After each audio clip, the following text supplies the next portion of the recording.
Looking for a conditioner that not only repairs chemically treated hair but also brightens your blonde? Paul Mitchell Forever Blonde Conditioner is designed exactly for that.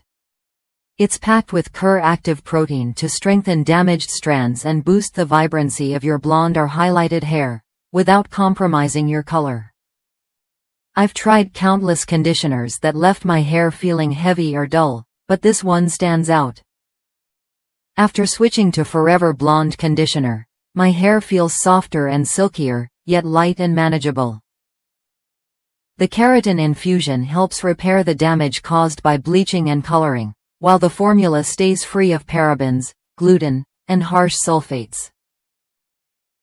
That means it's gentle enough for daily use and safe for maintaining your color's brightness.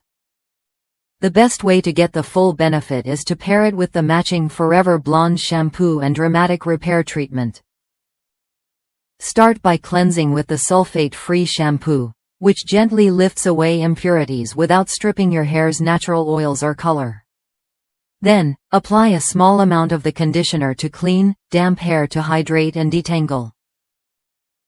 Finish with the dramatic repair spray to seal the cuticle and lock in strength from roots to ends. If you're tired of dull, brittle blonde hair that feels damaged, this trio offers a clear solution. It's color-safe, free of gluten and parabens, and designed to keep your blonde looking fresh and radiant. Users across the U.S. rave about the softness and shine it delivers. Many say they'll keep buying it again and again. Worth a look if you want healthier, brighter blonde hair without sacrificing your color. Try Paul Mitchell Forever Blonde Conditioner when you're ready to give your chemically treated hair the care it deserves.